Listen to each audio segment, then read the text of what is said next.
पिछले कुछ समय से त्योहारों में हिंसा का प्रयोग बिहार में भी हो रहा है, लेकिन आज हम बिहार को लेकर जिस प्रयोग का विश्लेषण करने वाले हैं उसका संबंध राजनीति से है। बिहार को एक बार फिर विपक्षी एकता की प्रयोगशाला बनाने की कोशिश की जा रही है। 2024 के लोकसभा चुनाव के बाद अलग अलग वजहों से इंडिया गठबंधन में शामिल पार्टियों की आपसी लड़ाई सामने आती रही, लेकिन बिहार चुनाव के बहाने एक बार फिर देश में विपक्षी एकजुटता दिखाने की कोशिश की जा रही है। पहले आपको बता देते हैं कि खबर क्या है। दरअसल बिहार में कथित वोट चोरी के खिलाफ चल रही राहुल गांधी की वोटर अधिकार यात्रा के दौरान अगले कुछ दिनों में कांग्रेस और इंडिया गठबंधन के कई नेता इस यात्रा में शामिल होने वाले हैं। गैर कांग्रेसी नेताओं की बात करें तो तमिलनाडु के मुख्यमंत्री एम.के. स्टालिन 27 अगस्त को इस यात्रा में शामिल होंगे। समाजवादी पार्टी के अध्यक्ष अखिलेश यादव 30 अगस्त को इस यात्रा में शामिल होंगे। पहले उनके 28 अगस्त को आने की खबर थी। इन दोनों के अलावा झारखंड के मुख्यमंत्री हेमंत सोरेन भी इस यात्रा में शामिल होंगे। हालांकि उनके आने की तारीख अभी नहीं बताई गई है। कांग्रेस के नेताओं की बात करें तो पार्टी महासचिव प्रियंका गांधी वाड्रा 2 दिन यानी 26 और 27 अगस्त को बिहार में रहेंगी। वहीं कर्नाटक के मुख्यमंत्री सिद्धारमैया 29 अगस्त को बिहार आएंगे। तेलंगाना के मुख्यमंत्री रेवंत रेड्डी और हिमाचल के मुख्यमंत्री सुखबिंदर सुक्खू भी राहुल की यात्रा में शामिल होंगे। हालांकि उनके आने की तारीख के बारे में भी अभी नहीं बताया गया है। और इसके बड़े नेता लोग आ रहे हैं, इंडिया गठबंधन से जुड़े बड़े बड़े नेता आ रहे हैं, जिसमें आप देखेंगे हमारे तमिलनाडु के चीफ मिनिस्टर एम.के. स्टालिन का प्रोग्राम बन गया है। यूपी के पूर्व चीफ मिनिस्टर अखिलेश यादव जी आ रहे हैं। हमारी नेता प्रियंका गांधी जी 26-27 को रहेंगे ही मिथिलांचल के इलाके में। इस तरह से हमारे कर्नाटका के सीएम सिद्धरमैया जी, हिमाचल के सीएम सुखबिंदर सिंह सुक्खू जी, तेलंगाना के सीएम रेवंत रेड्डी जी, सभी लोग आ रहे हैं। राहुल गांधी जी और तेजस्वी यादव जी बेसलेस मुद्दों को उठाने के लिए ही जाने जाते हैं। बिहार में यात्रा कर रहे हैं। यात्रा में कोई समर्थन नहीं है, लेकिन अब और बड़े नेताओं के आने की सूचना मिल रही है। इससे क्या ही फर्क पड़ जाएगा। बिहार के लोगों को मालूम है कि उनके जो बुनियादी मुद्दे हैं उनका निराकरण नीतीश कुमार जी करेंगे, एनडीए की सरकार करेगी। अब सवाल यह है कि इन नेताओं को राहुल की यात्रा में बुलाने का मकसद क्या है, वो भी तब जब इनमें से ज्यादातर नेताओं का बिहार की राजनीति में कोई असर नहीं है। अखिलेश यादव जनाधार वाले बड़े नेता हैं, लेकिन बिहार में लालू प्रसाद यादव और तेजस्वी यादव जैसे यादवों के नेता पहले से मौजूद हैं। कुछ ऐसे नेताओं को भी बुलाया गया है जो हिंदी बोल ही नहीं पाते। स्टालिन जैसे नेता तो अपनी हिंदी विरोधी राजनीति के लिए जाने जाते हैं। आखिर वो बिहार के लोगों से संवाद कैसे करेंगे? ऐसे में सवाल खड़ा होता है, क्या इन नेताओं का आना सिर्फ इंडिया गठबंधन की एकजुटता दिखाने और कार्यकर्ताओं का उत्साह बढ़ाने के लिए है? जब सीटें को बंटवारा हो जाएगा तब कुछ चीजें तय होंगी।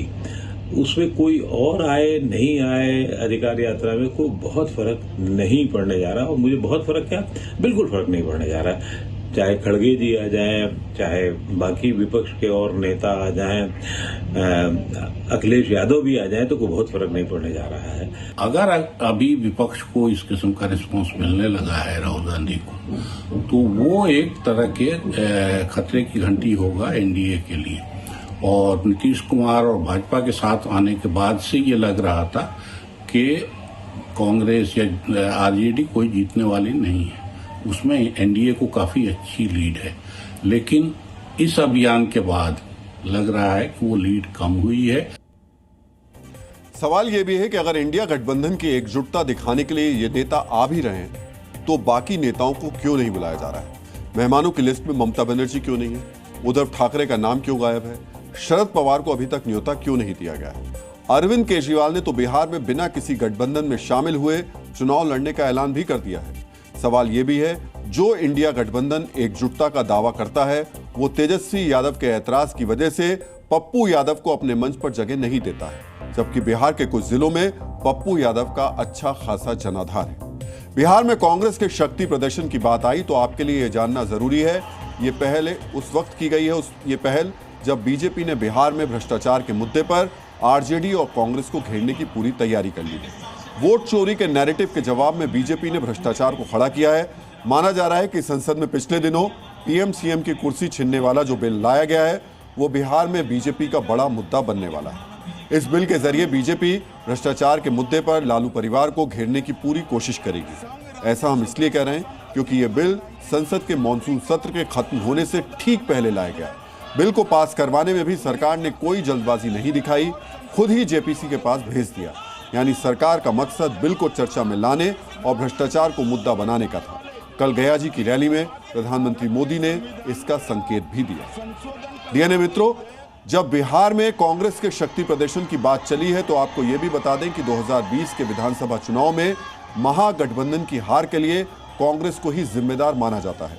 कांग्रेस के कमजोर प्रदर्शन की वजह से ही महागठबंधन बहुमत से थोड़ा पीछे रह गया था। आरजेडी ने जहां 144 सीटों पर लड़कर 75 सीटों पर जीत हासिल की, वहीं कांग्रेस 70 सीटों पर लड़कर सिर्फ 19 सीटें ही जीत पाई। यानी आरजेडी का स्ट्राइक रेट जहां 52% था, वहीं कांग्रेस का स्ट्राइक रेट महज 27% रहा। अगर महागठबंधन को 12 सीट मिल जाती तो नीतीश कुमार मुख्यमंत्री नहीं बन पाते। यानी पिछले चुनाव के नतीजों ने दिखा दिया कि कांग्रेस महागठबंधन की सबसे कमजोर कड़ी है। इस बार जब महागठबंधन में सीटों का बंटवारा होगा तो तेजस्वी यादव इस आंकड़े को नहीं भूलेंगे। यही वजह है कि जानकार राहुल गांधी की वोटर अधिकार यात्रा और उसमें देश के अलग अलग हिस्सों के नेताओं को न्योता देने को सीट बंटवारे के लिए कांग्रेस का दबाव भी बता रहे हैं। डीएनए मित्रों, आज जब बिहार में राहुल गांधी की वोटर अधिकार यात्रा के जरिए इंडिया गठबंधन की एकजुटता का नैरेटिव बनाने की कोशिश की जा रही है, तो ये आप में से ज्यादातर लोग जानते होंगे कि इंडिया गठबंधन की शुरुआत बिहार से ही हुई थी। 2024 के चुनाव से करीब एक साल पहले गठबंधन बनाने में बिहार के मुख्यमंत्री नीतीश कुमार ने अहम भूमिका निभाई थी। इस गठबंधन की पहली बैठक 23 जून 2023 को पटना में हुई थी, जिसकी मेजबानी नीतीश कुमार ने की थी।